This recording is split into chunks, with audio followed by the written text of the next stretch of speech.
tu es, je ne comprends pas. C'est chaud. Entendre la conversation. Disons que, est-ce que c'était vraiment ça? En fait, c'est justement parce que lui, et comme c'est toi qui as peut-être compris, je ne sais pas, c'est parce que ce que je t'avais dit verbalement, c'est toi qui as bien compris ça. Puis, Madame Torres était arrivée, elle s'est enfermée au bureau, d'abord avec certainement peut-être décédé de ça, n'est-ce pas? Mais là, il était en train de leur dire que ce n'est pas raisonnable et qu'il faut qu'ils lui donnent un jour de plus à aller faire les bulletins. Tu vois, mais eux, ils étaient en train de dire que moi, je dois le faire. Donc, c'est là, tel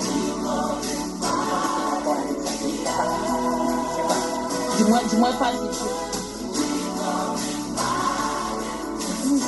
je sais que la conversation va bien faire passer.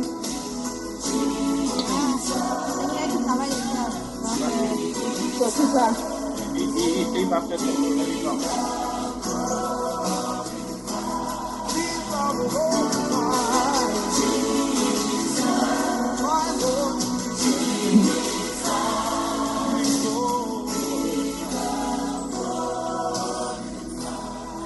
Canada dans la sainteté, bonsoir. C'est moi qui fais mon entrée chez vous. Oui. Ah. Bonsoir frère, shalom. Shalom, shalom, mon frère bien-aimé. Là, tu m'as abandonné. Chacun se donne. Mais Jésus m'est mouillé. C'est ça. Tu vois. C'est toujours un plaisir de vous rejoindre à partir de Muni et du Cameroun. Je ne sais pas si c'est sauver la face, je ne sais pas si ça s'appelle sauver la face, de demander à quelqu'un qui n'était pas là de faire le bulletin, tu comprends?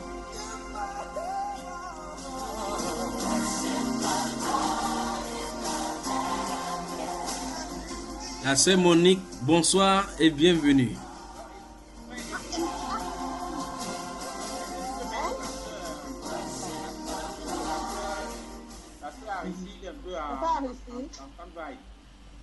La sœur Aristide a fait quoi? Elle a monopolisé la conversation, tout ce qu'elle dit depuis plus de moins 15 minutes par là, on entend tout ce qu'elle dit. La sœur Aristide, bonsoir. Je ne pense pas qu'elle entend. La sœur Aristide, bonsoir. Bon, je crois que c'est sûr qu'elle entend. Hein? Bon, on va faire comme ça. Permettez-moi, on règle cela. Écoutez ceci.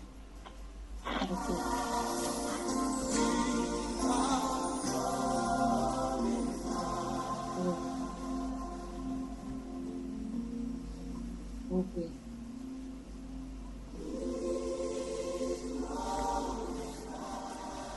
La sœur Karine, bonsoir.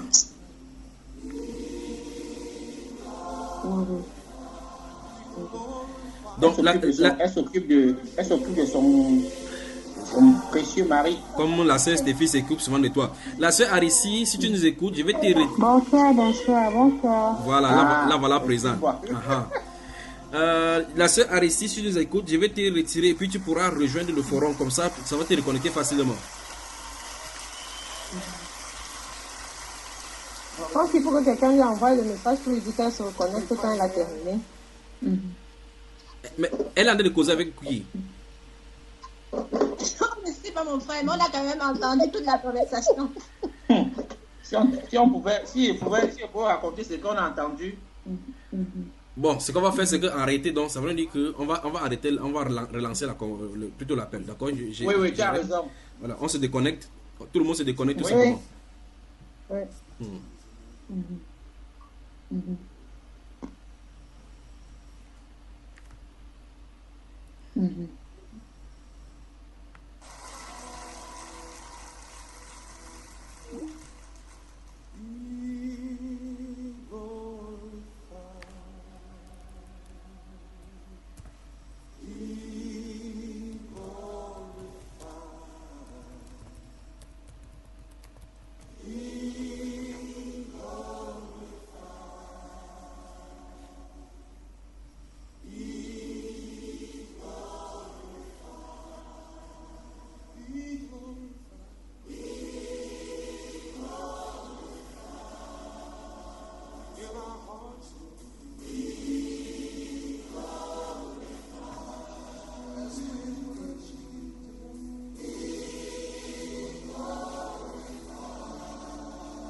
Là, c'est bon maintenant, n'est-ce pas? La famille Tamé, bonsoir.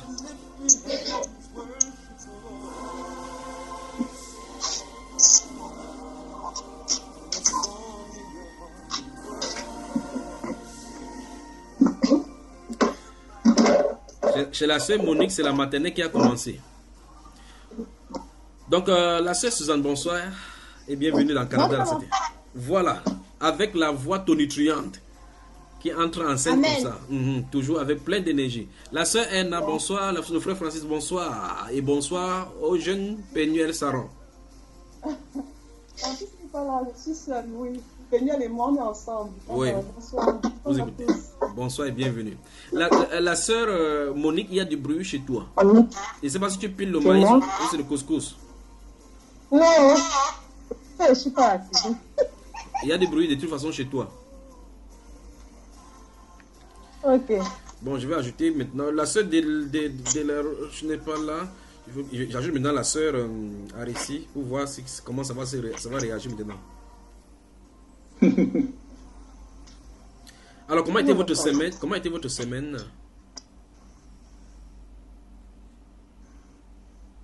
Bien, par la grâce de Dieu.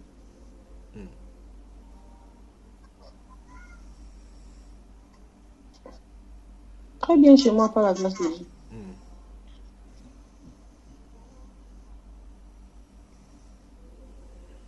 Allô? Oui. Je crois que c'est bon. Oui. Je l'ai ajouté maintenant. Je crois qu'elle pourra entrer quand elle voudra. Après, on va résoudre ces problèmes de... Voilà. Canada dans la sainteté, où est-ce que nous étions? Comment s'est passée la semaine, mon frère? La sœur Arissi, bonsoir et bienvenue. Bonsoir tout le monde. Qui te dérangeait? Dis-nous clairement maintenant. Moi-même, je ne sais pas. Monsieur Antonio? Mais c'est toi qui parlais, non? Moi, je parlais. On ne te voit même pas. Je pense que ma caméra a des problèmes. Hein. C'est ça qui t'a cassé la tête comme ça, ma soeur. Pardon? Ta caméra qui t'appelle Antonio là. Le laine blanc. Le laine blanc. Avec les France. Non, ma caméra a des problèmes ce jour-ci. Il faut baptiser ton téléphone. Quoi que ce soit, c'est pas encore converti, quoi. Oh, ravi de savoir que le frère est là. Oui, le frère, Amen. le frère Camille est vraiment là. Ravi de voir ta connaissance, mon frère, que tu sois là ce soir. Non, je ne parle pas du frère Camille, je parle du frère Junior. Et frère Camille alors? Non, frère Camille, on s'est déjà dit bonjour. Ok. Alors, je suis à votre service, Mon frère, on ne voit pas ta vidéo, hein, mon frère Junior. Vous voulez voir? On peut te voir, non, quand même.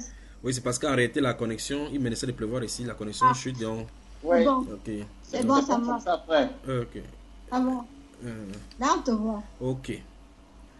Alors, la sœur Moni, on ne la voit non plus, et la sœur Anna, on ne la voit pas aussi. Elle a dit que non.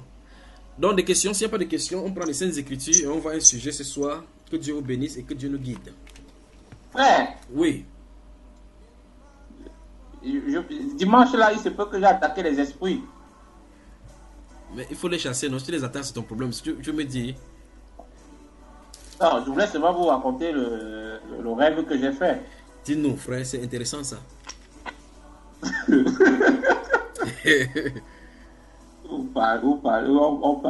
Non, mais c'est dimanche dernier, quand on s'est réunis avec les frères, on a passé au moins 5 ans ensemble, et après, j'ai commencé à prier. Et dans la nuit, j'ai des attaques. Oui.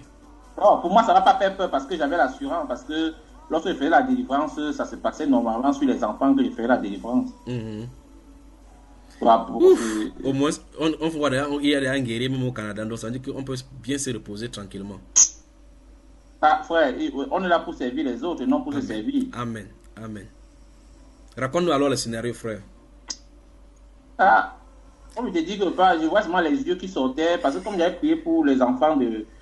ce jour-là, j'ai prié aussi pour les enfants de nos soeurs en Christ et nos frères. J'ai prié pour les enfants dans le sens, et dans la nuit, je me suis trouvé en train de faire la délivrance plutôt sur les enfants. Oui. des sœurs. Et je me posais la question, mais comment les sœurs sont comme ça et les enfants sont possédés? Vraiment. Hein. Tu as lu Luc chapitre 13, frère? Ouais, je crois. Toi qui as me dire. Luc chapitre 13. Il est à partir du verset 10. Jésus enseigna dans une des synagogues le jour du sabbat, et voici, il y avait là une femme possédée d'un esprit qui se rendait, qui la rendait, hein? Oui, qui la rendait. Qui la rendait infime depuis 18 ans. Depuis 18 ans là, elle faisait le culte où? Hein? Depuis 18 ans là, elle faisait son culte où? Ouais. Vous là-haut. Et ils invoquaient qui là-bas? C'est sûr que c'est les démons. Ah non, mais dans le temple là, c'est les démons qu'on invoquait alors. Oui, mais parce que le problème, en réalité, quand tu regardes, c'est s'ils avaient l'esprit de Dieu, ils allaient chasser cet esprit. Non, le problème, ce n'est pas que ceux qui étaient là-bas avaient-ils l'esprit de Dieu ou pas. Le lieu là, ils venaient prier qui là-bas? On venait prier le Seigneur. Ils lisaient le rouleau de qui là-bas? En suivant les rituels de qui? La loi de Moïse. Cette femme-là, le démon était, pendant qu'il se faisait le culte, la femme-là suivait le culte pendant combien de temps? Plus de 18 ans. Donc, la femme allait au culte avec qui? Avec cet esprit en elle. Quand elle dormait avec qui? Avec cet esprit en elle. Quand elle partait à le tronc pour mettre sa dîme, elle partait avec qui? Ouais, tu poses la réponse. Donc vous comprenez pourquoi je dis effectivement que vous pouvez lire, vous lisez la Bible comme ça ne fait rien, mais il faut une puissance pour les confronter. Donc si tu poses la question comment les enfants des sœurs peuvent être comme ça peut être là longtemps. Si Dieu ne révèle pas, ça ne se manifeste pas. C'est Dieu qui révèle que ça se manifeste. Amen. Il y a des gens qui sont habités, pendant que je viens de parler maintenant, par exemple, il y a quelqu'un qui de nous écouter, et il y a le pied qui lui fait mal. Ça fait mal de temps en temps, sans les choses marcher dans ses pieds, tu vois. Ça, c'est le serpent qui avait dans son pied, sur le pied droit. Il y a un endroit particulièrement, un petit bouton où il gratte de temps en temps. Dans ça, c'est le serpent maintenant. Et celui-ci, c'est un chrétien. Qu'est-ce que tu en dis maintenant, frère?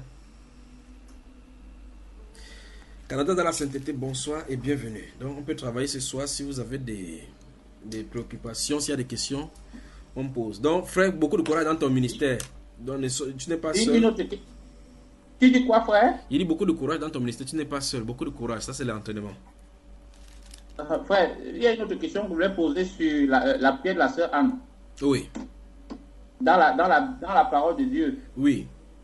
Lorsqu'elle a commencé à prier, je me suis rendu compte que la prière qu'elle faisait, c'était une prophétie plutôt qu'elle faisait. Oui. Mais c'est quand même bizarre. Allons-y là-bas. Bon. Allons-y dans ce livre de 1 Samuel chapitre 2 et voyons effectivement ce qu'il en est. On va voir effectivement qu'en réalité, ce n'est pas... c'est soit... Allons-y toujours. Que Dieu vous bénisse. Que Dieu vous bénisse. Que Dieu vous bénisse. La sœur Arécie, elle m'entend? Oui. Donc oui, après cet enseignement, on va passer quelques minutes ensemble pour que on parle, d'accord, toi et moi? D'accord, Frère Julien. Donc tu en as besoin. D'accord, merci. 1 Samuel chapitre 2.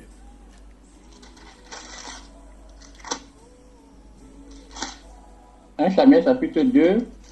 Les trois premiers mots du verset 1. 1 Samuel chapitre 2. Permettons d'abord que tout le monde y ait trouvé. Mon cœur. Ouais, ok. La sœur Arécie, tu y es? Oui, je suis, oui. Ok, donc le frère peut lire donc maintenant. Mon cœur se réjouit en l'Éternel. Ma force a été relevée par l'Éternel. Maintenant, allons-y d'abord maintenant, avant de lire ce chapitre 2 là, il faut bien poser la question parce que quelque chose se trouve ici. Oui. Le problème c'est, mais je veux que toute votre attention maintenant. La soeur, quand il n'y a pas de caméra comme ça, c'est difficile parce qu'il faut que quand je parle, vous voyez, la soeur, Suzanne par exemple et le frère, je vous vois donc, il peut savoir si vous allez m'écouter ou pas.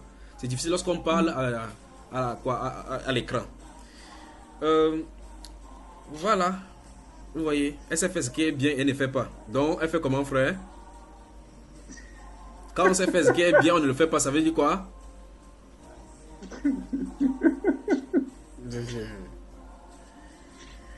Donc, si vous lisez depuis le chapitre 1, donc, bonsoir la sœur Karine et bienvenue. La célèbre sœur Karine. On sort de loin, toi et moi là, n'est-ce pas? On sort de loin. Dieu sait d'où on sort. Je ne sais pas si toi également, après moi, avec moi, on peut causer.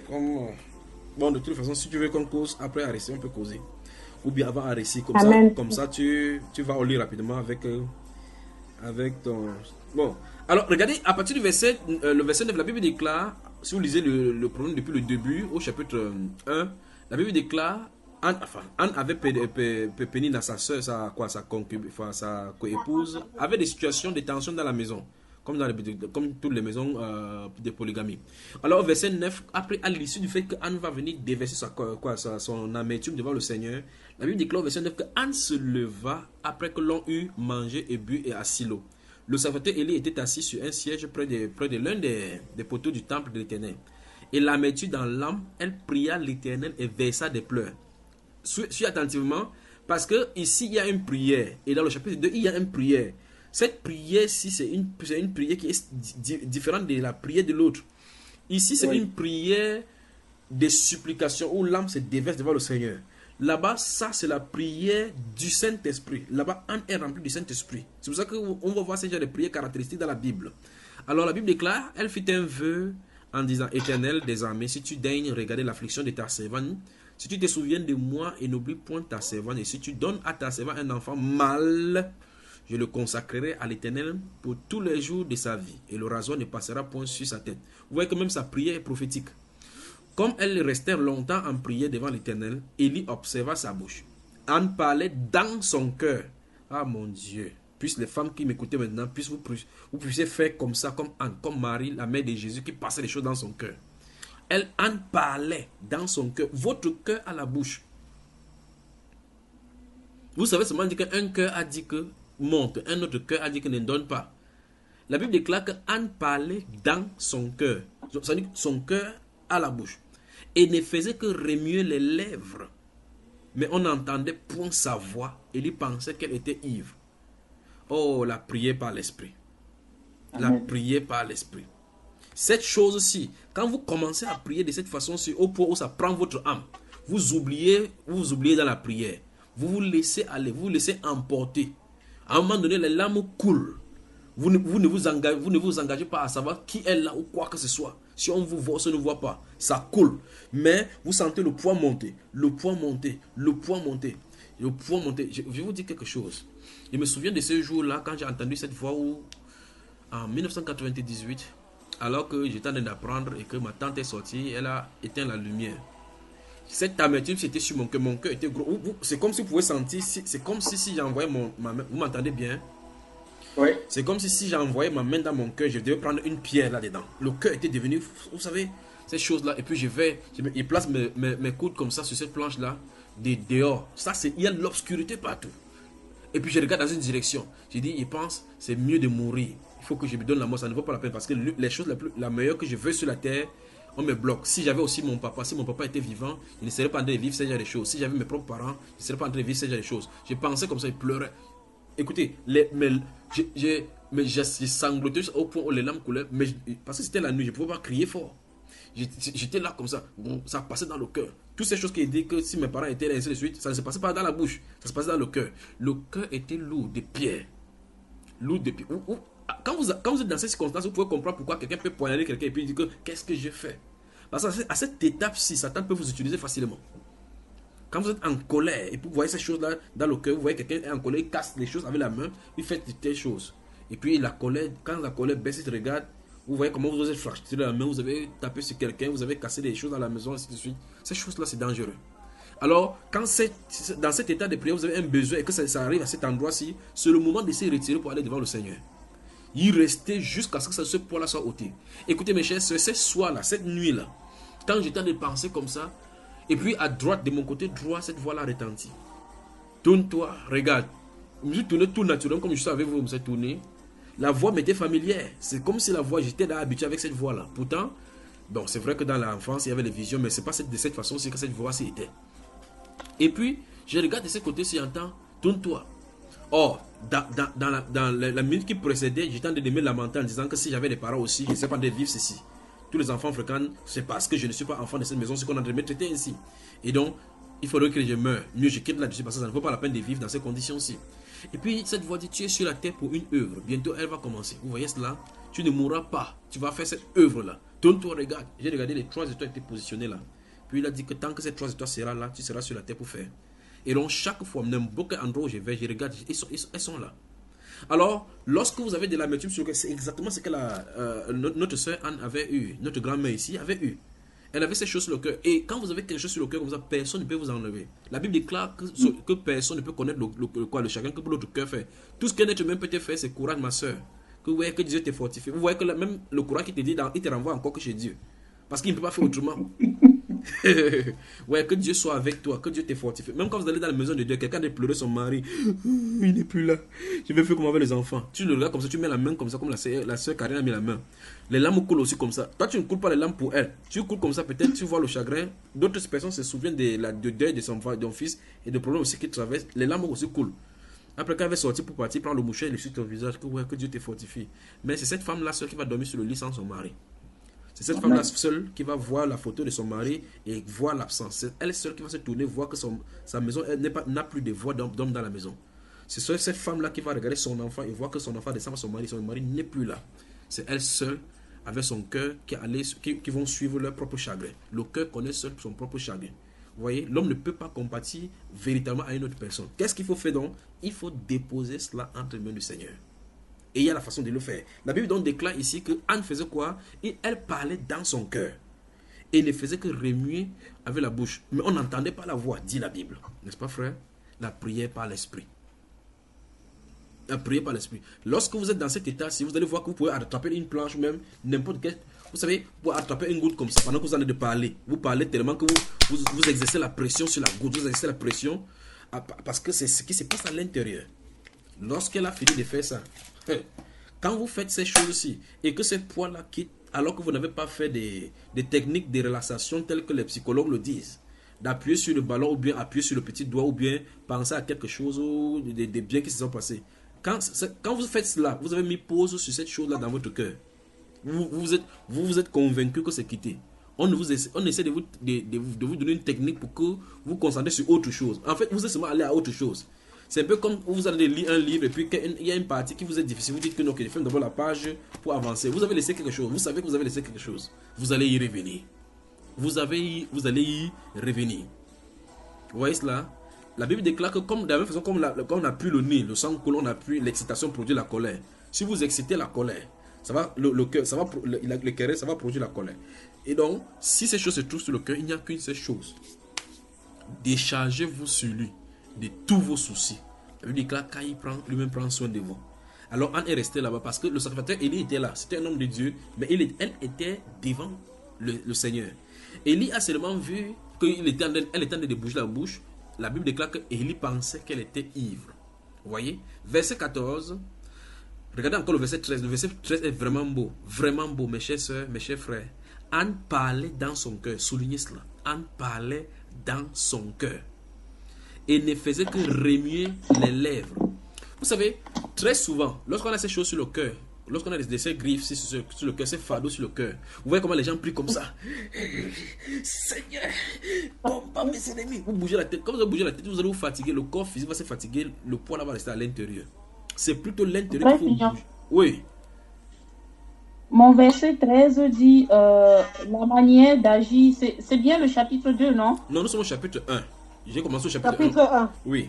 Oh, ça 1 Samuel. Chapitre 1, verset 13 cette fois-ci. Parce qu'on va aller au chapitre 2 bientôt pour répondre à la question de notre frère. Ok, attendez. Anne parlait dans son cœur. Ok, seul les lèvres. Ok, d'accord, donc c'est chapitre 1. Ok, oui. J'y suis maintenant, c'est voilà. Bon. Okay. Merci beaucoup. Alors, merci. Okay. Quand vous faites ces choses, il y a des prières qu'on fait comme ça. Mais c'est ce que je viens de dire, quand le problème là se trouve à l'intérieur sur votre cœur, un souci il faut que ça quitte. La seule façon de faire, c'est décharger ça sur le... Il n'y a pas deux façons. La Bible ne donne pas deux façons de résoudre ce problème-ci. La Bible dit déchargez-vous sur lui de tous vos soucis. Les soucis qu'il y a sur ton cœur, voilà la façon dont on décharge devant le Seigneur. C'est de cette façon-ci. Vous entendez dans la Bible, par exemple, dans le livre de Genèse, vous allez voir quand lorsqu'il y a le mariage entre Léa, Rachel et Jacob, quand Rachel n'avait pas d'enfant, elle a attrapé Jacob comme ça que donne-moi un enfant ou je meurs. L'enfant pouvait donner l'enfant, frère. Jacob pouvait donner l'enfant. Il fabrique les enfants. Lui-même a dit que j'ai fait tout mon possible. 5 heures, je suis là pour te saluer. Midi, je suis là pour te saluer. L'enfant n'entre pas. C'est moi qui fabrique l'enfant. Suis-je à la place de Dieu? Qu'est-ce que Jacob a lui dire? Que concentre-toi sur Dieu. C'est lui qui donne les enfants. Amen. Amen. Alors, Anne parlait dans son cœur, soulignez cela, et ne faisait que remuer les lèvres. Mais on n'entendait point sa voix. Vous avez entendu cela? La prière par l'esprit. Donc vous êtes avec quelqu'un comme ça, mais vous en allez prier.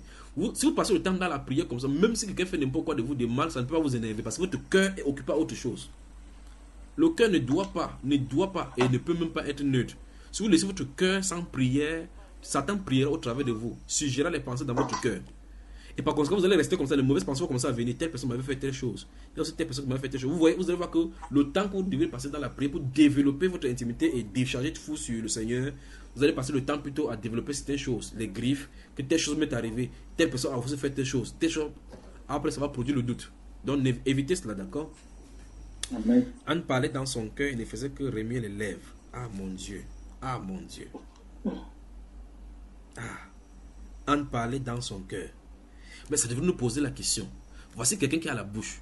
Donc, ça veut dire qu'Anne avait deux bouches. L'une des bouches par lesquelles, pendant qu'elle parlait dans son cœur, ou elle bougeait seulement la bouche comme ça là. On dit qu'on n'entendait pas sa voix. Donc, ça veut dire que la bouche du cœur peut prier, alors que la bouche du corps, elle fait autre chose. Ça va, ma soeur Karine, pendant cette chaîne de prier. Et de telle sorte que cette partie-là se trouve incorporée dans l'homme intérieur. Au point où l'homme intérieur peut recevoir le message. Bon, pour les prophètes, c'est encore très grave. La Bible déclare verset 14, et il lui dit, et on dit, la fin du verset 13 dit, et il y pensa qu'elle était ivre. Donc vous pouvez faire ces choses-là pour décharger votre souci. Les êtres humains peuvent penser n'importe quoi de vous, ça ne sert absolument à rien, enfin ça ne doit rien vous faire. Et il lui dit, jusqu'à quand seras-tu dans l'ivresse? Fais passer ton vin. C'est pour dire, laisse quitter l'alcool, n'est pas plus dans entrer, ok, sortir KO. Elle répondit, non, mon Seigneur, je suis une femme, écoutez bien, je suis une femme qui souffre en son cœur, souligné. Alors mes chers frères, mes chères sœurs, vous souffrez en votre cœur un seul médecin, une seule façon. Ce n'est pas les psychologues, ce n'est pas les psychiatres, ce n'est pas l'hôpital de rééducation, ce n'est pas les cachets, je prends mon calmant. Il n'y a pas de calmant ici, il faut en être délivré. Et la seule façon d'en être délivré, c'est se décharger sur le Seigneur. Il faut que le poids la quitte. Il faut que le poids quitte. Quel qu'en soit ce que tu veux traverser qui reste sur le cœur, il n'y a pas deux façons de résoudre le problème. Même lire la Bible ne résoudra pas le problème. Il faut se décharger sur le Seigneur. Mais vous avez un poids sur le cœur, vous allez ouvrir la Bible un temps comme ça, rester sur une page comme ça. Vos yeux vont regarder sur les versets. Pendant que vous allez regarder les versets, c'est les pensées qui vont vous traverser. Vous allez rester sur une page. Après, vous vous réveillez en vous-même en voyant que vous n'avez même pas avancé d'un seul cran. Parce qu'il y a le trouble à l'intérieur. Alors il est venu lui dire, ok maintenant, ok. Anne lui répondit, non mon Seigneur, je suis une femme qui souffre en son cœur. Et je n'ai bu ni vin, ni boisson enivrante, mais je répands mon âme devant l'Éternel. Soulignez. Mais je répands mon âme devant l'Éternel. Vous y êtes? Verset 16, ne prends pas ta servante pour une femme pervertie. Donc les femmes qui boivent l'alcool, oubliez-le, vous n'arriverez pas à décharger votre souci sur le Seigneur. De cette façon, c'est qu'Anne a fait. Donc toutes les femmes qui boivent l'alcool sont les femmes qui rient comme ça. Perverties. En tout cas, c'est la définition là. Donc les femmes à buveur d'alcool sont les femmes perverties. Voilà. Comment le frère rit? C'est moi qui écris ça. Hein? Ok, ne prends pas ta servante pour une femme pervertie, car c'est l'excès de ma douleur et de mon chagrin qui m'a fait parler jusqu'à présent. Ouf. Il y a de quoi prêcher maintenant jusqu'à 9h demain matin. Je me sens bien vraiment là maintenant. C'est l'excès de ma douleur. Je crois que dans un enseignement, dans la prière fervente de juste, j'ai dit que vous ne pouvez pas prier de façon fervente si c'est poids-ci, ça n'est pas arrivé au niveau de ces poids-ci. Si la douleur à l'intérieur, vous devez... Je vous pose une question simple. S'il arrive que vous avez besoin d'être opéré, par exemple, de vos yeux, que vous avez le problème de cataracte, vous êtes obligé de voir qui, frère? L'ophtalmologue. Un ophtalmologue. Tu peux avoir un dentiste, ça ne résoudra pas le problème. Parce que le problème, ce n'est pas la dent. Même si tu peux avoir quelqu'un qui t'aime beaucoup. Non, c'est mon ancien frère. Ici, on a fréquenté ensemble. On faisait des divers ensemble. Et que lui, c'est un psychiatre. Il ne résoudra pas ton problème. Il faut que tu passes par un ophtalmologue. Alors ici, cette personne-ci dit qu'elle a l'excès de douleur et de chagrin. Où ça? Dans son cœur. Ça lui fait mal dans son cœur. Vous savez que vous arrivez à un niveau de... Vous voyez pourquoi le monde est crispé. Les gens sont dans les crises cardiaques. Vous voyez quelqu'un aujourd'hui de 20 ans. On dit qu'il a atteint de l'hypertension artérielle. Ce sont lesquels j'ai des maladies comme ça. C'est quoi? L'angoisse, les soucis. Et Jésus avait prophétisé cela. Parce qu'il dit qu'il y aura de l'angoisse parmi les nations. Dans l'attente de ce qui va leur arriver. Des choses arrivent. Vous voyez, des événements arrivent. Des choses sont toujours là pour nous mettre dans le bouilloire. On se pose toujours la question par rapport au lendemain. Par rapport aux enfants, par rapport au mari. Si telle situation arrive. Tout est autour de nous pour nous pousser, nous mettre la pression. Donc l'esprit de pression est sur nous constamment. Il faut que tu aies la pression de trouver le travail. Il faut que tu aies la pression d'aller au travail. Il faut que tu aies la pression pour trouver la maison. Il faut que tu aies la pression pour trouver de l'enfant. Il faut que tu aies la pression pour... C'est terrible, la pression. La pression. Et cette pression-là, ça produit le chagrin. À un moment donné, vous voyez, effectivement, les gens commencent à prendre la pilule pour pouvoir tenir. D'autres prennent le CA 100 doses, l'équivalent de 1000 oranges. Tu bois comme ça, une fois, tu fais ah! Oui, quand je bois ça, je suis fort. Attendez seulement. Fais ça comme ça 3 ans. Et tu vas savoir ce qu'est la question. D'autres prennent le thé pour ne pas dormir. Attendez seulement. Ça vous favorise maintenant sur le plan circonstanciel. Mais ça va détruire tes neurones. Vous voyez cela? Alors, ne prends pas ta servante pour une femme pervertie, car c'est l'excès de ma douleur et de mon chagrin qui m'a fait parler jusqu'à présent. Donc, comme elle a duré dans la prière, parce qu'il y avait la douleur sur son cœur, il y avait le chagrin sur son cœur, donc, tant que ça ne finit pas, elle ne quitte pas. Mais aujourd'hui, se lève en regardant la télévision Novelas. Oh Seigneur, tu vois mon cas. Je souffre beaucoup. Incline ton regard, tu as payé à la croix au nom de Jésus. Amen. Tu parles. Ça ne résout pas comme ça là. Vous savez que vous avez un problème. Genèse, allons-y dans le livre de Genèse. Genèse. Que Dieu vous bénisse. Frère, je ne sais pas comment ça se passe, mais on va quitter dans ce chapitre 1, on va aller au chapitre 2, mais allons dans Genèse, voir aussi ce qui est là-dedans.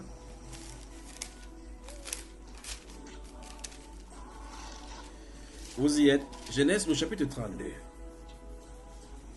Quel chapitre? Genèse, le chapitre 32.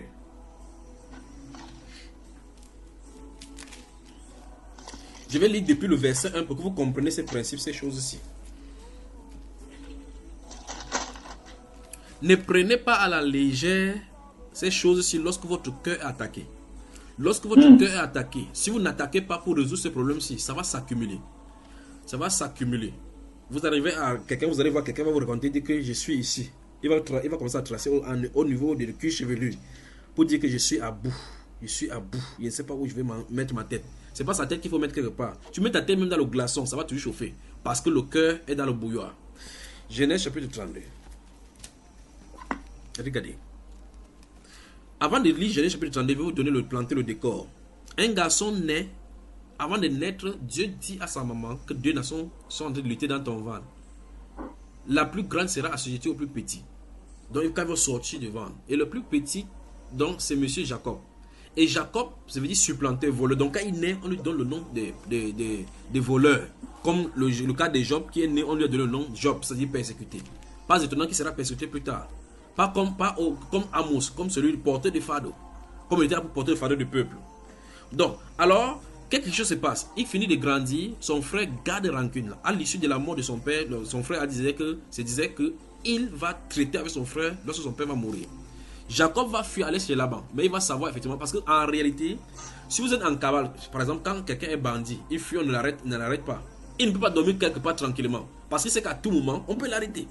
Son frère va garder dedans. Tant que son frère est vivant, il sait que son frère Ésaü peut l'avoir à tout moment et peut le supprimer à tout moment. Connaissant son frère comme un vaillant chasseur, un grand guerrier qui a développé des royaumes, il fallait que ce problème-ci soit résolu. C'était son frère. Même père, même mère. Ce n'est pas 2 enfants de deux mamans différents. Même père, même mère. Mais son frère lui avait gardé dedans parce qu'il avait volé son droit d'aînesse, disait-il. Mais ce garçon-ci savait que ce problème devait être résolu seulement par Dieu. Regardons bien maintenant comment il va essayer de résoudre diplomatiquement et humainement le problème qu'il avait. Allons-y, chapitre 32. Jacob poursuivit son chemin et des anges de Dieu le rencontrèrent. Vous y êtes? Je crois que ma connexion est encore. été interrompu là. Vous m'entendez, mes frères? Le temps que la connexion se rétablisse là.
Hallelujah, Lord.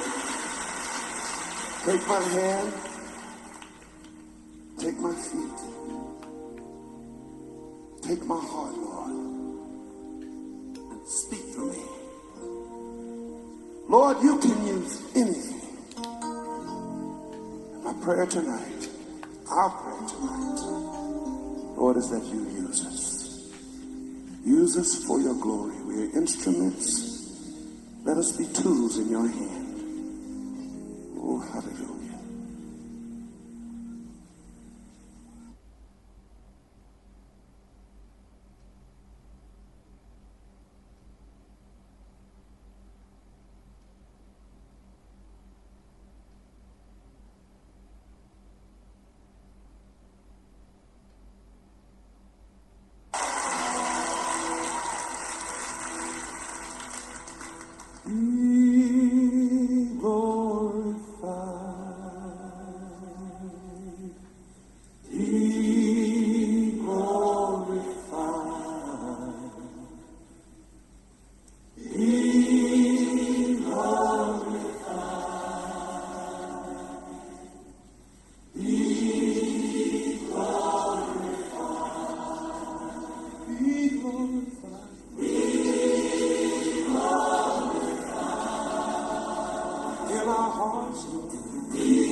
Vous voyez que c'est pas facile, n'est-ce pas?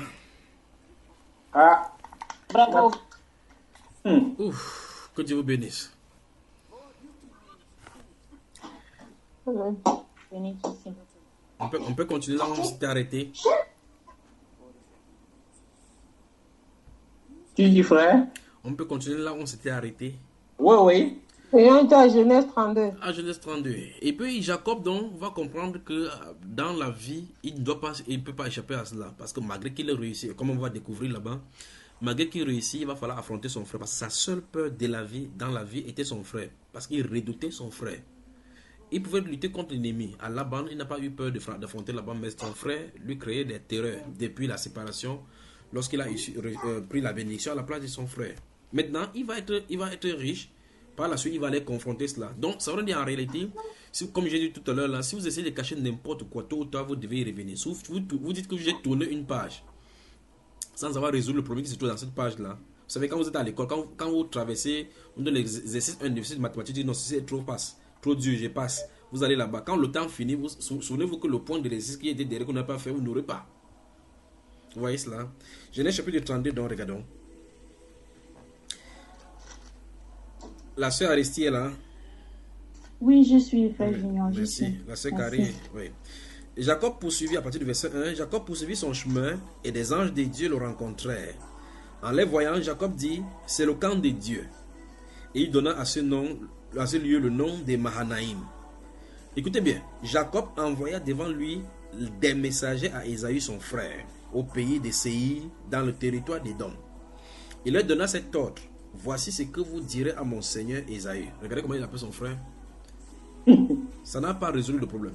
Comment on va découvrir. Ainsi parle ton serviteur Jacob. J'ai séjourné chez Laban et je suis resté jusqu'à présent. J'ai des bœufs, des ânes, des brebis, des serviteurs et des servantes, et j'envoie l'annoncer à mon seigneur pour trouver grâce à ses yeux. Quel est le problème pour qu'il trouve grâce à ses yeux? Il ne demande pas de matériel. Il veut dire qu'il est riche. Vous voyez, il est tenté de, il veut savoir quel est l'état de son cœur si le gars a oublié le problème. Alors qu'il présente le matériel. Il y a des problèmes que le matériel ne peut pas résoudre. Vous êtes dans le luxe, vous avez du suffisant matériel, quelque chose vous manque. Quand cette chose n'est pas complète, où est la sœur Suzanne? Il ne la voit plus. Moi, je la comprends. Je suis là, mais c'est juste... Parce que les enfants sont arrivés, donc j'ai enlevé... Ok, non, il parlait des caméras, donc, de toute façon. Alors, vous voyez effectivement qu'il a dit, il a envoyé ses serviteurs, dit à son frère. Il n'appelle pas son frère, il n'a pas dit Ésaü, il a dit son Seigneur. Et là, il a le droit d'aînesse. Il dit son Seigneur, il dit à mon Seigneur pour trouver grâce à ses yeux. Grâce à ses yeux par rapport à quoi? Donc il en est tenté, il tape le terrain pour voir quel est son comportement. Verset 6.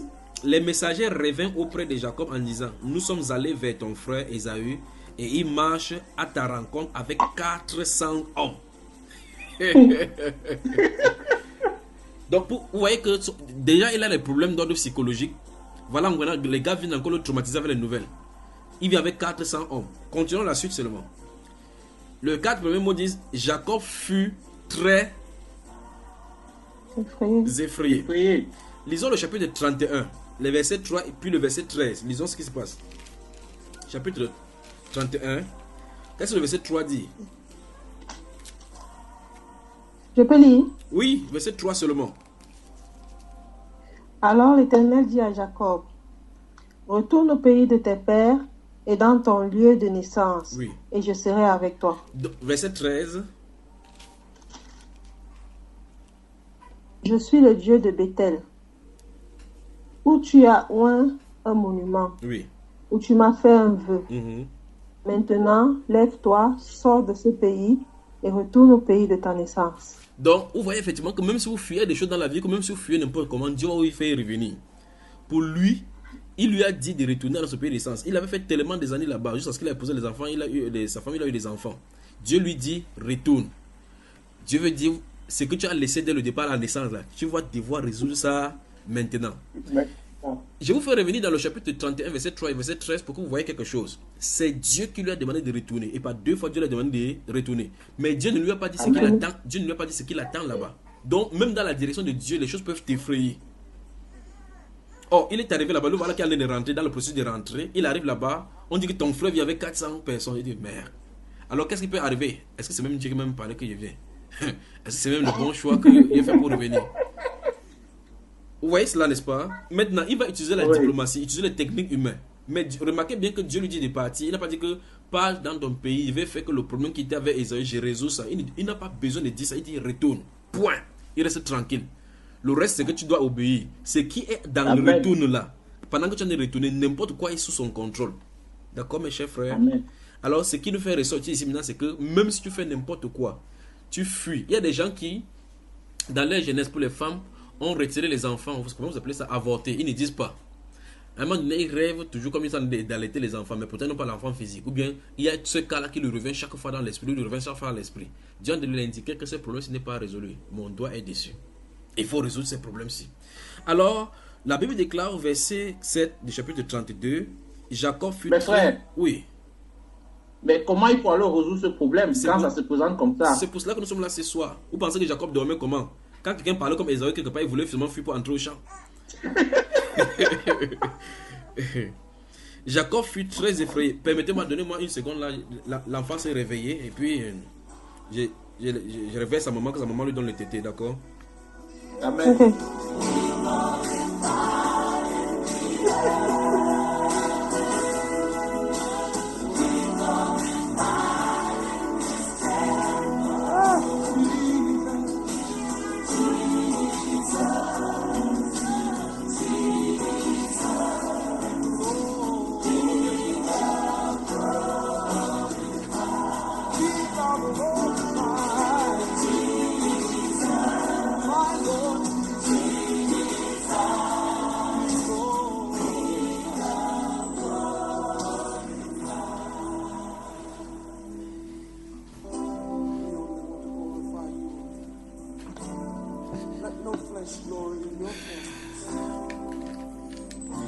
Alors, vous êtes là?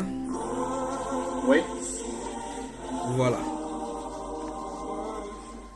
Vous voyez, c'est un nouveau né. Si elle se lève ici, là, si on ne donne pas son tété nocturne, là, c'est qu'elle va nous demander qu'au Canada, la santé, ça veut dire quoi? Et puis, on va entendre les pleurs ici. Et vous voyez effectivement que c'est même le type même de ce que nous sommes en train de voir. Quel est son problème? Si ce n'est pas résolu, vous ne pouvez pas rester tranquille. Elle va crier, si fatiguée. Voilà. Alors, nous voyons que Dieu a dit dans le chapitre 31, verset 3 et le verset 13 à Jacob de retourner dans son pays de naissance. Dieu n'a pas dit de changer de pays. Il lui a dit clairement là où il va aller. Qu'est-ce que Dieu veut dire? Dieu dans ce contenu de direction, là, il veut dire qu'il y a un problème depuis ta naissance qu'il faut résoudre maintenant. L'heure de cela est arrivée. Mais Dieu ne lui dit pas comment il va confronter son frère, ni ce qu'il va en découdre. Vous voyez que malgré que vous ayez la volonté de Dieu, la direction de Dieu, ce n'est pas toujours facile, humainement parlant, de vivre cela. On y va. Chapitre 32, donc, la Bible déclare, verset 7, Jacob fut très effrayé et saisi d'angoisse. Saisi d'angoisse. Je veux que vous gardez l'état d'esprit. Souvenez-vous qu'on est parti de Anne, au chapitre 1 de 1 Samuel, et il en est venu ici. Regardez l'état d'esprit de Anne.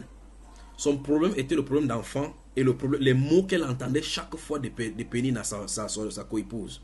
Donc, plus, non seulement tu as l'angoisse, mais les gens alimentent et évangélisent encore ta pensée avec ça chaque fois. Tu restes comme ça. C'est quand tu restes seul que ça résonne dans toi. Tu commences à peser le pour et le contre. On dit, il faut aller chez le marabout. Si elle ne fait pas comme ça, mon mari peut aller accoucher l'enfant dehors. Ainsi de suite. Toutes les autres choses peuvent te passer par l'esprit.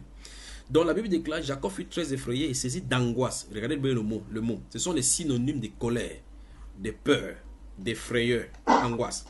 Il partagea en deux camps les gens qui étaient avec lui, les brebis, les bœufs et les chameaux. Vous voyez cela? En deux camps.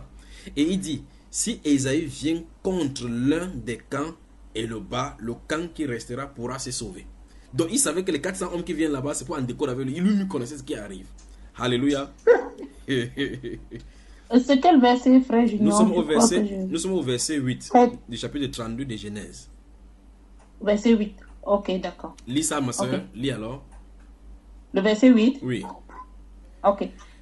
Jacob fut tout saisi de crainte et d'angoisse.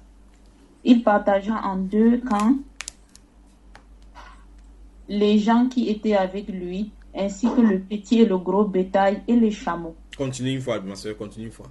Il dit, si Ésaü vient à battre l'un des camps, le camp qui restera pourra s'échapper. Jacob dit, Dieu de mon père Abraham, Dieu de mon père Isaac, Éternel qui m'a dit, Dieu de mon père Isaac, Éternel qui m'a dit, retourne dans ton pays et dans ta patrie, je te ferai du bien. Je suis trop petit pour toute ta bienveillance, pour toute la bienveillance et pour toute la fidélité que tu as témoignée à l'égard de ton serviteur. Car j'ai passé ce Jourdain avec mon bâton et maintenant je forme deux camps. Délivre-moi, je te prie, de la main de mon frère, de la main d'Ésaü. Oui. Car je prie qu'il ne vienne et qu'il ne me frappe, ainsi que la mère et les enfants. C'est bon. Donc vous voyez effectivement qu'il avait un problème qu'il fallait résoudre. Il savait que c'était l'enfant depuis des années. Il continue. Et toi, tu as dit, je te ferai du bien et je rendrai ta postérité comme le sable de la mer, si abondant qu'on ne saurait compter. Donc vous voyez effectivement que la réalisation de cette prophétie-ci que Dieu lui a donnée comme promesse dépend du fait qu'il faut qu'il soit vivant en face à face avec Ésaü. Donc il y a une prophétie qui lui dit que je vais te rendre fécond, je vais te rendre en abondant comme plus que le sable de la mer. Il y a la réalité en face que Ésaü en train de venir pour en découdre avec lui. Donc il va par là dire, Dieu, s'il me tue maintenant, l'autre prophétie que tu avais dit là, ça va s'accomplir comment? Ah, vous allez me tuer sur la terre ici. Et donc, vous voyez que cette personne s'y rappelle à Dieu ses promesses. Ça montre clairement l'angoisse qui était dans son cœur par rapport à son frère.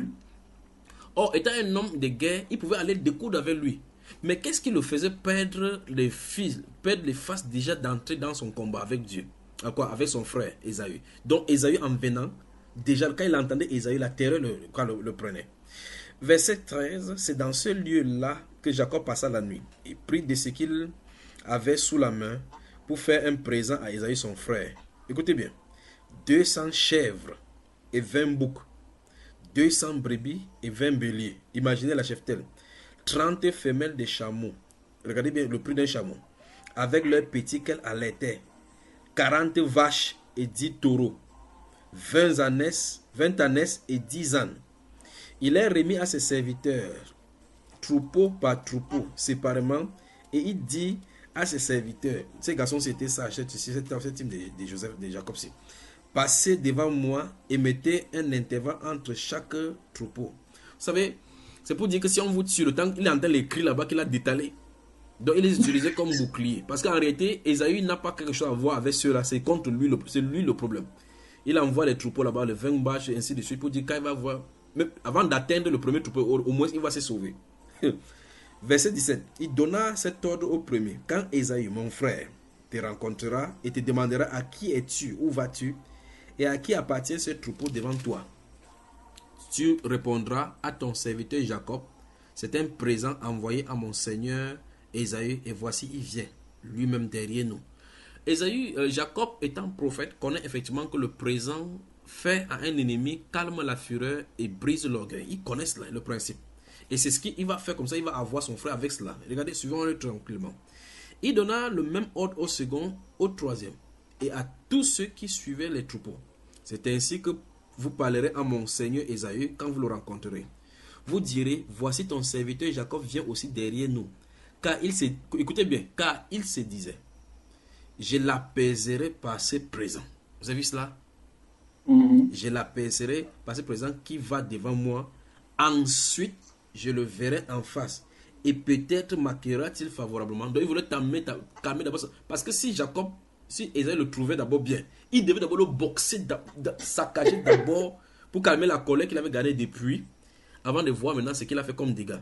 Donc, il voulait que s'il accepte de le cadeau là-bas, Jacob, Esaü va seulement venir devant lui et dire que je t'ai gardé dedans. Heureusement que tu m'as calmé, je t'ai calmé. Et il va tomber dans son piège. Jacob, vous ne le connaissez pas bien. Verset 21. Le présent passa devant lui. Et il resta cette nuit-là dans le camp. C'est ici que ça devient intéressant par rapport à ce que nous allons voir. Il se leva la même nuit, prit ses 2 femmes, ses 2 servants et ses 11 enfants et passa le gué de Jabok. Il les prit, leur fit passer le torrent et le fit passer à tout ce qui lui appartenait.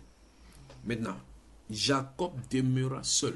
Entouré, ces passages. Entouré, Jacob demeura seul. Frère, il a laissé le matériel partir. Il a laissé la gloire, les serviteurs partir. Il a laissé ses femmes partir. Il a laissé ses enfants partir.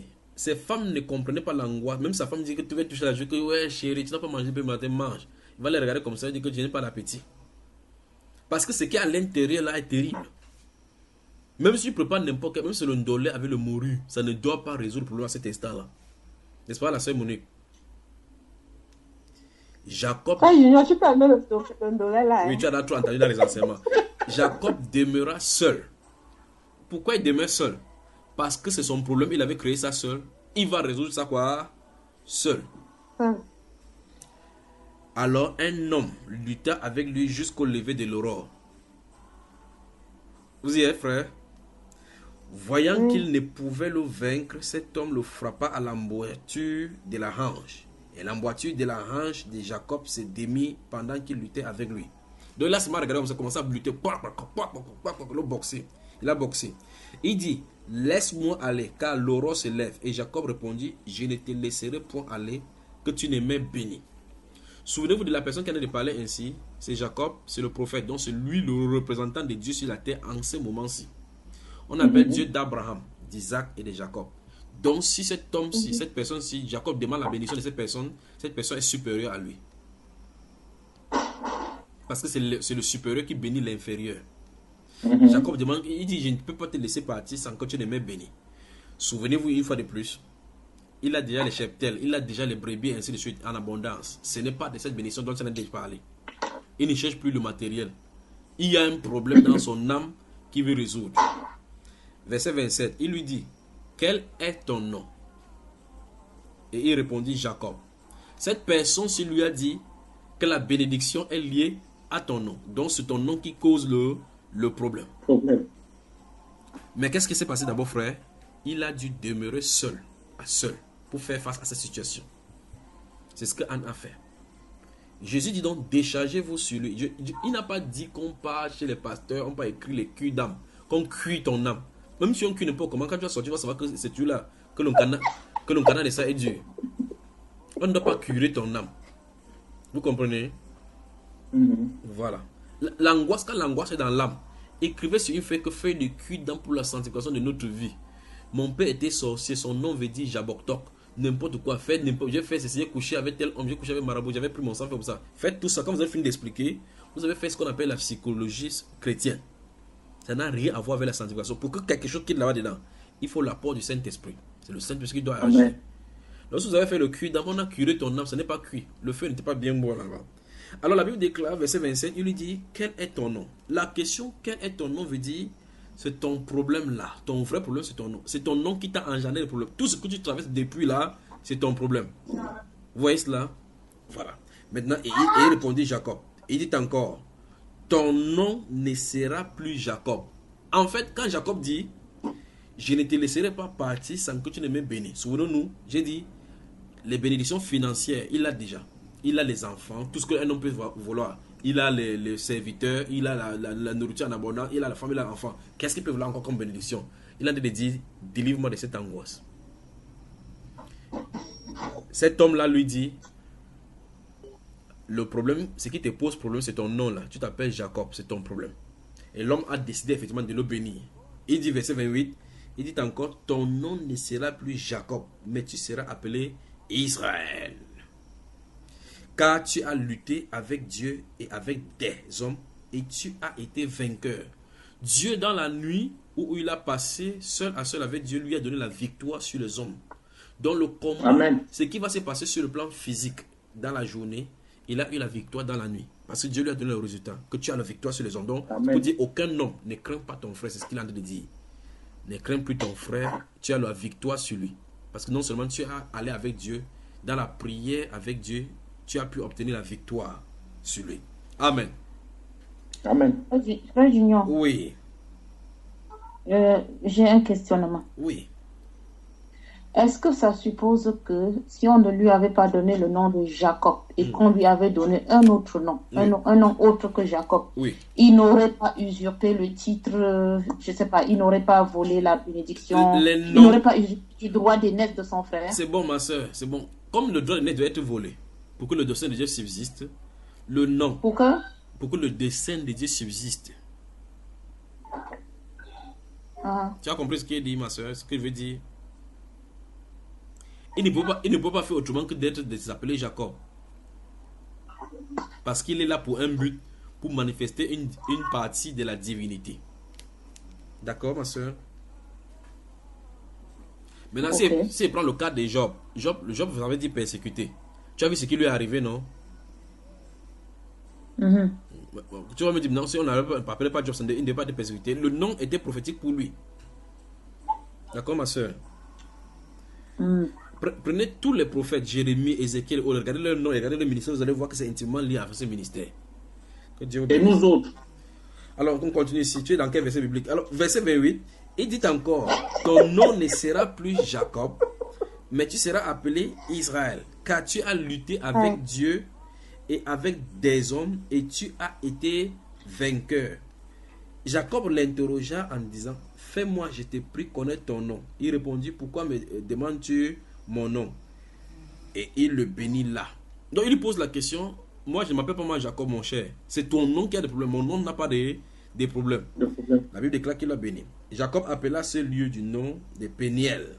Car dit-il, j'ai vu Dieu face à face. Et mon âme a été quoi? Sauvé. Que Dieu vous bénisse. Le soleil s'élevait lorsqu'il passa Péniel. Jacob boitait de la hanche. C'est pourquoi jusqu'à ce jour, les enfants d'Israël ne mangent point le tendon qui est à l'emboîture de la hanche. Allez demander ça aux enfants d'Israël d'aujourd'hui, mangez ça bien. Car Dieu frappa Jacob à l'emboîture de la hanche au tendon. Donc la Bible nous dit clairement là que c'était Dieu qui luttait avec Jacob. Il a boxé bien. Chapitre 33. Jacob leva les yeux et regarda, et voici Ésaü arrivait avec 400 hommes. Il avait là la victoire sur le plan spirituel.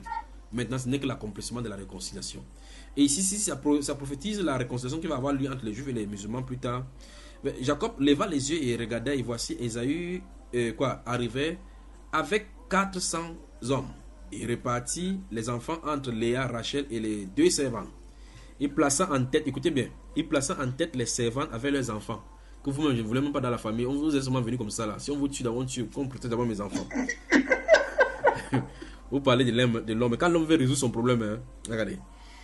Puis il plaça en tête les servantes avec leurs enfants. Donc, allez, votre groupe, si on vous décime, c'est bon. Puis Léa avec ses enfants. Vous avez vu? Et enfin, Rachel avec Joseph. Oh, les autres enfants sont nombreux. Et Rachel, celle qui a aimé quand elle est au puits, là, il est tombé amoureux. Il avait les yeux délicats.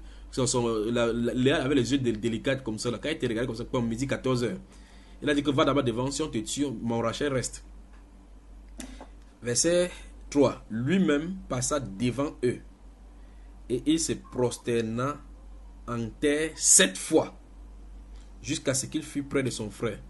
Imaginez un vieillard en train de faire comme ça là. Ésaü courut à sa rencontre, il l'embrassa, se jeta à son cou et le baisa et ils pleurèrent.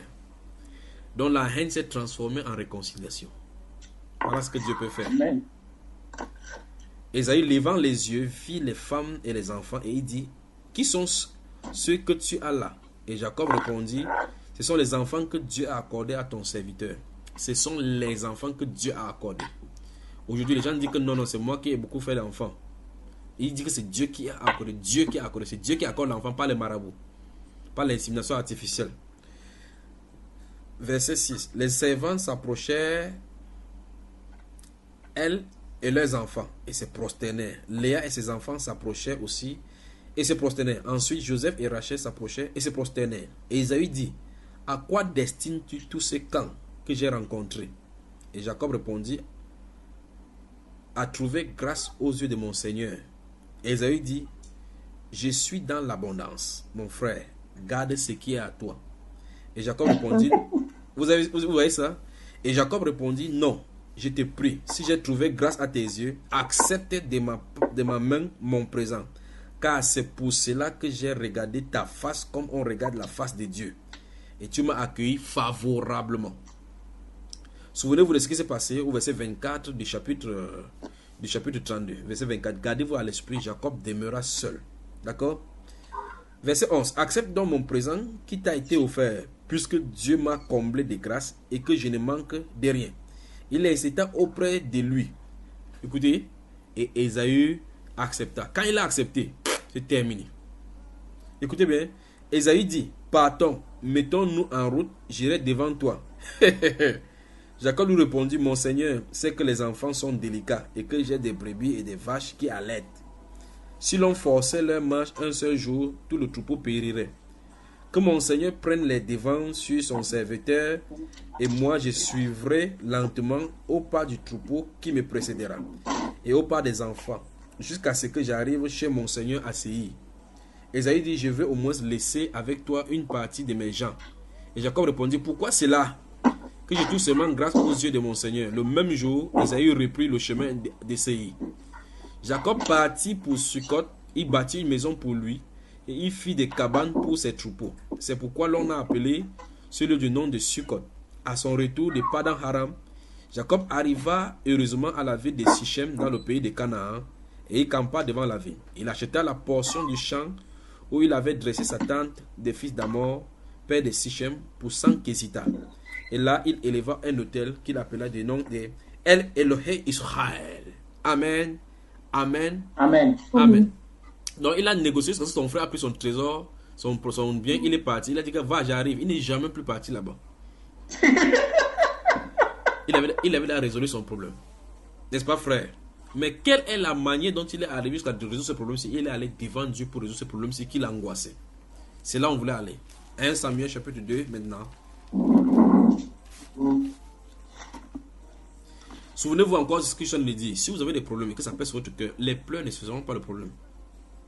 Vous angoissez, vous faites chup, ça ne servira à rien. Dieu a fait une chose en nous que ça ne peut pas finir, c'est les larmes. Vous pleurez même par 4 jours, les larmes vont toujours couler. Il n'y a pas une fontaine de l'eau dans votre tête. Ça va seulement sauf que sortir. Quand vous allez pleurer, ça va vous faire de maux de tête, vous allez prendre des calmants, vous allez comprendre qu'il faut que vous calmez. Mais la solution, c'est de décharger sur le Seigneur. Alors nous étions dans le livre des Nombres et nous avons dans le livre des 1 Samuel et on a vu que Anne avait des difficultés à enfanter. Et elle a invoqué Dieu devant l'autel à Silo. Au point où le serviteur de Dieu est venu pensant qu'elle était sourde. Elle a dit que Anne a dit que toutes les femmes qui boivent l'alcool sont des femmes perverties. Qu'elle n'a pas bu de vin. Elle n'a pas bu de licor enivrant. Maintenant, lorsqu'elle est rentrée, continuons dans la lecture dans le chapitre 1, on voit ce qui arrive, ce qui est arrivé. Verset 16 encore. Ne prends pas ta servante pour une femme pervertie, car c'est l'excès de ma douleur. Nous sommes au chapitre 1 de 1 Samuel. C'est l'excès de ma douleur et de mon chagrin qui m'a fait parler jusqu'à présent. Donc si vous avez le chagrin et la douleur, parlez à Dieu jusqu'à ce que ça quitte. Élie reprit la parole et dit, va en paix et que le Dieu d'Israël exauce la prière que tu lui as adressée. Vous voyez que je vous ai dit que quoi tout à l'heure? Que l'homme ne peut pas porter ton chagrin. Tout ce qu'il peut te dire, il faut seulement dire, va en paix. Sois courageuse ma soeur. Tiens bon, ça va aller. Que Dieu te soit en aide. Après, il te dit même souvent même un mensonge qu'il veut prier pour toi. Lui-même, sa part ne le laisse pas. Ouais, le serviteur n'a pas dit qu'il veut prier pour toi par derrière. Non, non. Comme tu as dit là. Comme tu as dit à Dieu là, qu'il t'exauce. Vraiment qu'il soit en paix avec toi. Que Dieu bénisse. Verset 18. Il y a les enfants bavardent quelque part là.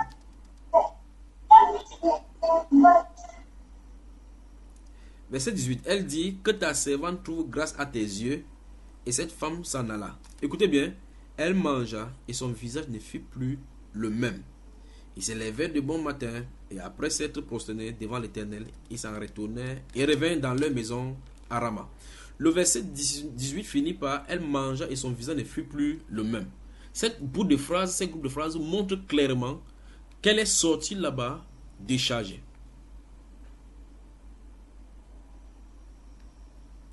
Quand vous êtes déchargé devant le Seigneur et que vous êtes arrivé à ce niveau-ci, même si les situations sont devant vous physiquement, même si physiquement vous n'avez pas vu le résultat, vous savez très bien que dans l'esprit, vous êtes enceinte de l'enfantement de ce que vous avez demandé. La Bible déclare, écoutez, vous avez un mari qui vous dérange, allez devant le Seigneur, traitez-le là-bas, comme ma femme me fait souvent là. Traitez-le là-bas. Vous allez voir ce qui va en arriver.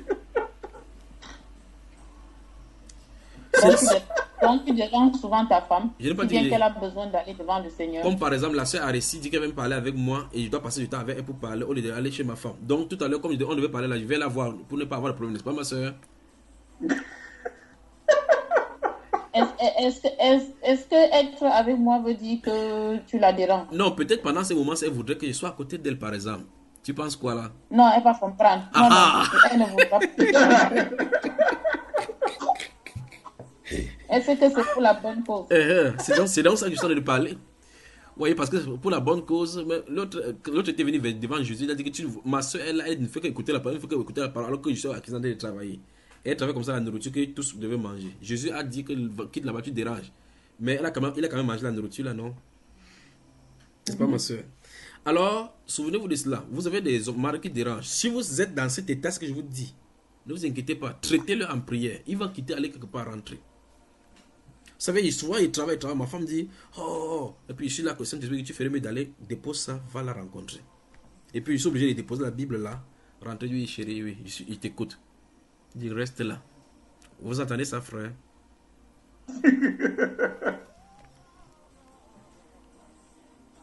Alors, la façon dont d'essayer de décharger devant le Seigneur importe. Vous pouvez avoir le résultat sur vous. Ce résultat, c'est que, quand vous avez fini de vous décharger, lorsque vous vous levez de là, ou bien lorsque vous l'avez fait, la paix envahit votre âme. C'est ce qu'il a promis dans Philippiens chapitre 4, versets 6 et 7. Il dit que quand vous en toute chose, vous faites connaître vos besoins à Dieu par des prières. Il dit, et la paix de Christ qui surpasse toute connaissance, gardera vos pensées en Christ, votre cœur. Ça veut dire que la paix de Christ vient envahir votre âme, malgré qu'il n'y a pas de solution. Vous dites, en tout cas, vous allez vous surprendre vous-même que vous n'avez pas quelque chose à manger, mais vous avez un problème. C'est que vous chérissez. Vous ne voyez, ce n'est pas ça qui vous attire. Vous sentez tout simplement qu'il y a une bonté qui vous entoure, mais vous ne savez pas quoi. À cet instant, dans la joie. Dans la joie. Alors, à ce moment-là, vous allez voir, si votre mari vous dérange, vous dites que, après qu'elle va rester quelque part, vous dites que, je fais que cette femme, si elle est toujours en joie, elle chante toujours des cantiques. C'est quoi? On a lavé son cerveau. C'est pas le cerveau qu'on a lavé, c'est son cœur. On a lavé son cœur. Amen. Donc, faites l'effort que le Saint-Esprit vous fait le lavage du cœur, pas le lavage du cerveau.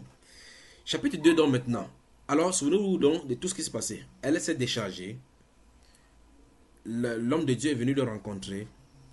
Il lui a donné tout ce qu'il pouvait donner en disant que va et que Dieu te soit favorable, qu'il te donne le fils comme tu lui as donné, la prière comme tu lui as donné, qu'il t'exauce.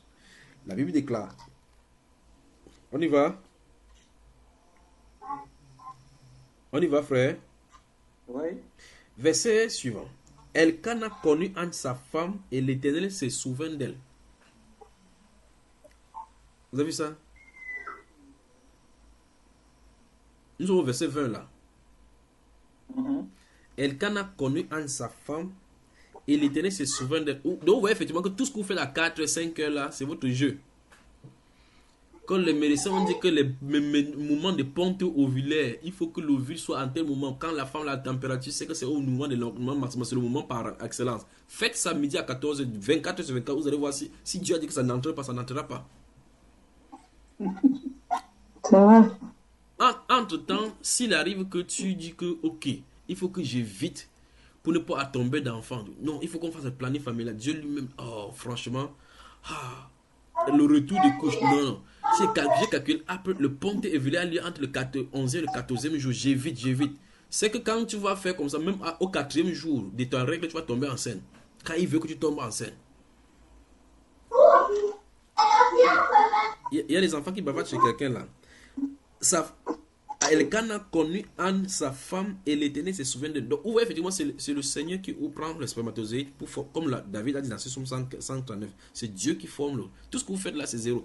Voilà pourquoi, si quelqu'un enlève un enfant pour jeter, il a des problèmes avec Dieu, parce que c'est Dieu qui l'a mis là-bas. Verset 20. Dans le cours de l'année, Anne devint enceinte, et elle enfanta un fils qu'elle nomma Samuel. Car, dit-elle, je l'ai demandé à l'Éternel.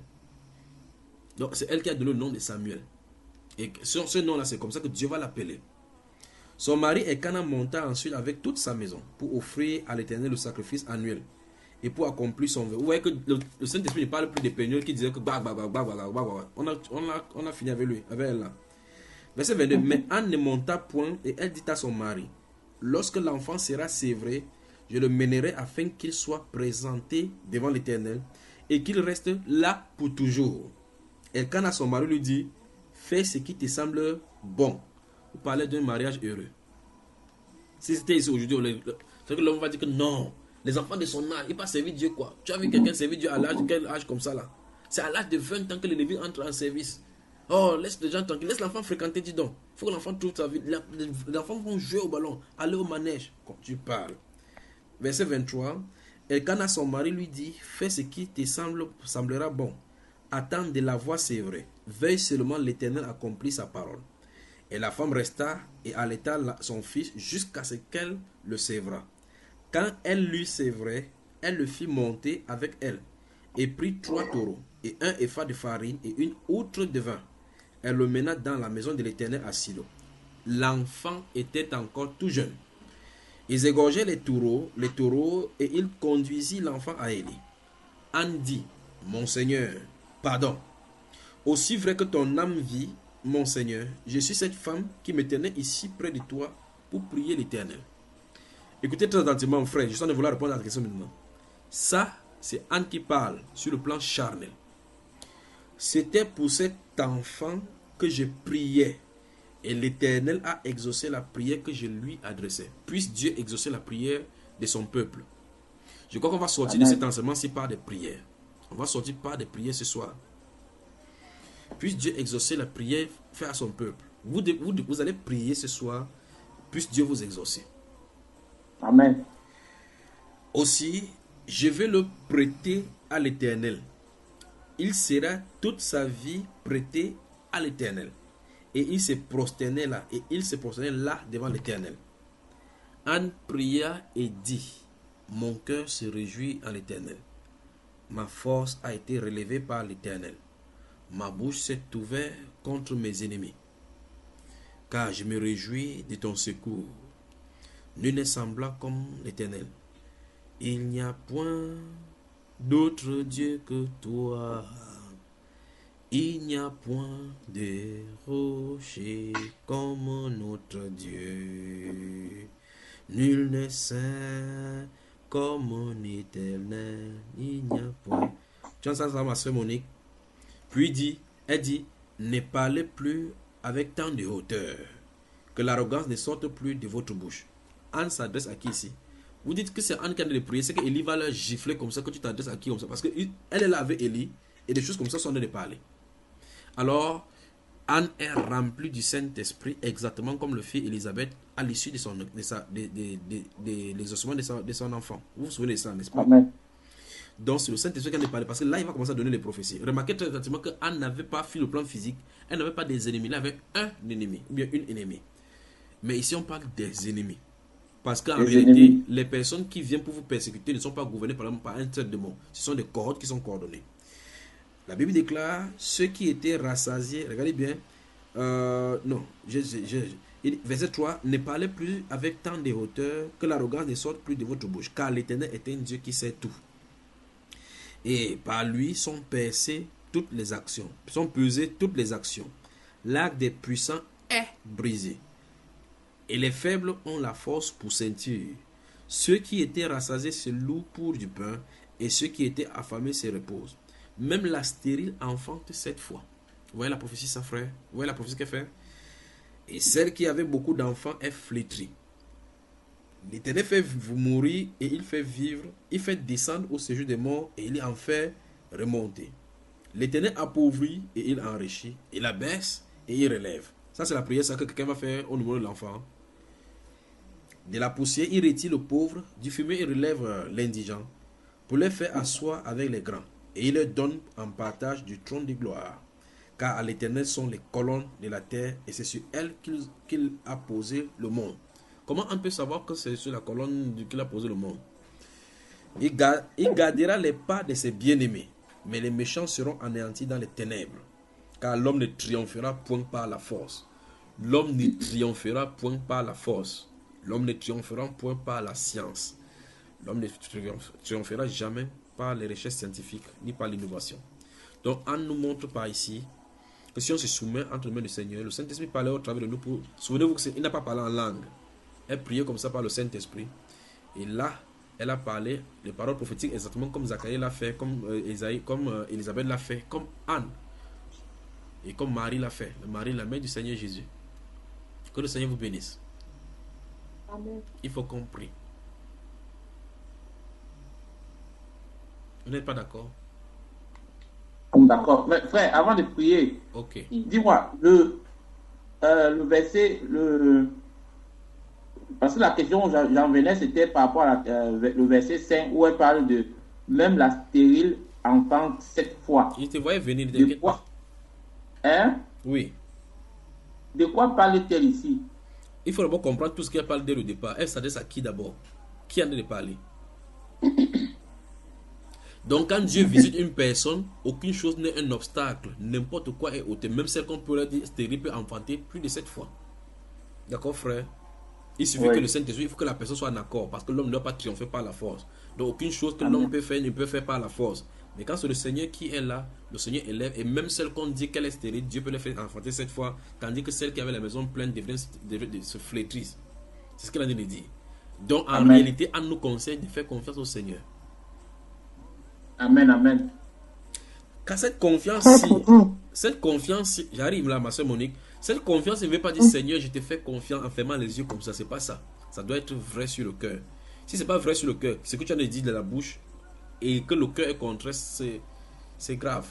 Alors, lorsque c'est vrai dans le cœur, vous ne vous inquiétez plus de ce que les gens disent. Le vrai problème maintenant, c'est que certaines personnes disent Amen dans la relation avec la bouche comme ça, avec l'extérieur. Mais ça ne parvient pas à entrer dans le cœur. Parce que dans le cœur, il y a des contradictions. Dans le cœur, il y a des combats. Et quand vous voyez cette personne à l'intérieur, va prendre une autre décision, une autre façon de résoudre le même problème qu'il a dit qu'il a cru et remis en Dieu. C'est terrible, comme manque de foi. Canada dans la sainteté, bonsoir.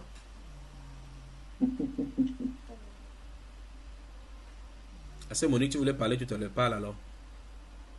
Alors, c'était pour rappeler après, Camille, que si se souvient, on avait eu cette discussion-là et c'est presque la même chose que je lui disais.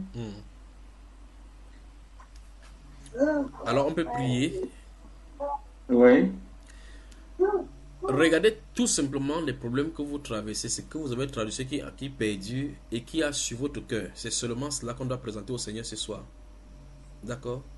Présenter un sujet. Un sujet, c'est pas quoi. Quand bien même on va couper l'écran, on ne doit pas se parler. Continuez à prier cela devant le Seigneur, à lui présenter cela jusqu'à ce que vous couchiez avec cela sur votre cœur. C'est seulement ce que vous devez faire. Tendre Père, tes enfants sont réunis maintenant en ton nom. Et tu connais le besoin de chaque personne. Tu connais nos cœurs. Tu connais les affluents. Tu connais, ô Dieu de gloire, les tractations qui sont dans notre âme. Tu connais ce par quoi nous traversons. Beaucoup d'entre nous, Père de gloire, nous nous regardons dans le miroir. Nous nous habillons, nous sortons. Nous nous réunissons, nous parlons. Mais au-dedans de nous, il y a des angoisses. Au-dedans de nous, nous souffrons. Je prie au Dieu de gloire pour tous les frères, pour tous les ceux qui m'entendent et qui entendent cette voix, de se remettre entre tes mains, de remettre leur confiance entre tes mains. Sinon, qui peut résoudre ce genre de problème si ce n'est toi? Seigneur, je te prie au Dieu de gloire de les attirer et attirer leur cœur jusqu'à toi. Qu'ils restent tranquilles en silence, en gardant le silence comme Anne le fit, et que leur cœur se déverse au devant de toi. Je prie, Père, de les décharger de tous ces soucis, de tous ces mots qui minent leur cœur. Pour ceux qui étaient dans des mariages au Dieu de gloire où la tempête balançait de part et d'autre, Seigneur, c'est toi qui avais crié silence. Pour ceux, au Dieu de gloire, où il y a des tempêtes dans les belles familles autres, je prie, Père, que tu les visites. Pour ceux qui n'enfantaient pas Dieu de gloire, tu as dit que tu es le Dieu qui guérit toutes les maladies. Et c'est toi qui as dit, ô Dieu de gloire, que par ton esprit, tu fais enfanter plus de 7 fois. Accorde-leur la bénédiction. Je prie au Dieu de gloire qui manquait de paix. Tu es la paix, le prince de paix. Accorde la paix sur le cœur. Donne la direction à ton peuple. Tu as dit, ton peuple ne sera plus dans la confusion. Je prie Dieu que tu les bénisses. Je prie au Dieu de gloire que quiconque est sous l'influence de cette voix voit la rédemption de son sujet de prière. Je soumets ces requêtes au Dieu de gloire qui sont sur le cœur entre tes mains. Et je prie au Dieu de gloire que tu continues à les édifier dans cette voie-là. Que leur cœur soit des instruments tranchants pour la prière et pour le contact devant ton trône. Je prie au Dieu de gloire que tu les amènes devant toi. Afin qu'ils sachent, au Dieu de gloire, qu'en dehors de toi, personne ne peut leur procurer la solution qui perdure pour toujours. Que l'homme ne peut pas compatir à leur faiblesse. Que l'homme ne peut pas remplir leurs conditions, mais que toi seul tu as pourvu et tu as pourvu à la croix pour leurs besoins. Je te les recommande entre tes mains. Je prie au Dieu de gloire pour tous ceux qui sont sous l'influence de cet enseignement. Je prie que tu touches quelqu'un, que tu touches le cœur et que tu le ramènes à toi. Je prie au Dieu de gloire que les problèmes les plus difficiles considérés par ceux-ci, je prie que tu les visites et que tu les rendes au Dieu de gloire dans la mouvance de cette grâce que tu as répandue sur son peuple.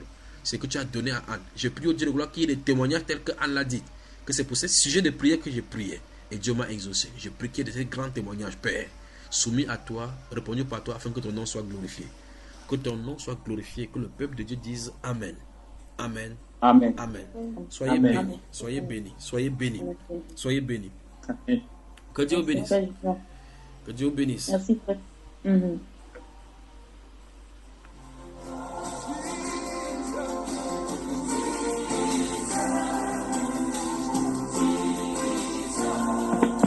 je suis là, c'est ça?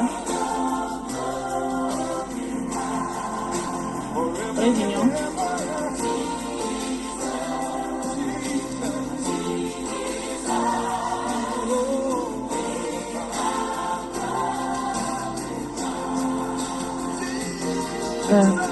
Frère Camille, j'ai pas très bien écouté ce qu'il a dit. Il a dit qu'on dort avec quoi dans le cœur? Oui. Il avait donné une phrase. Avec le sujet, avec le problème qui te dérange, que tu dormes avec. Ah, d'accord, ok. Merci, ma soeur Monique. Merci.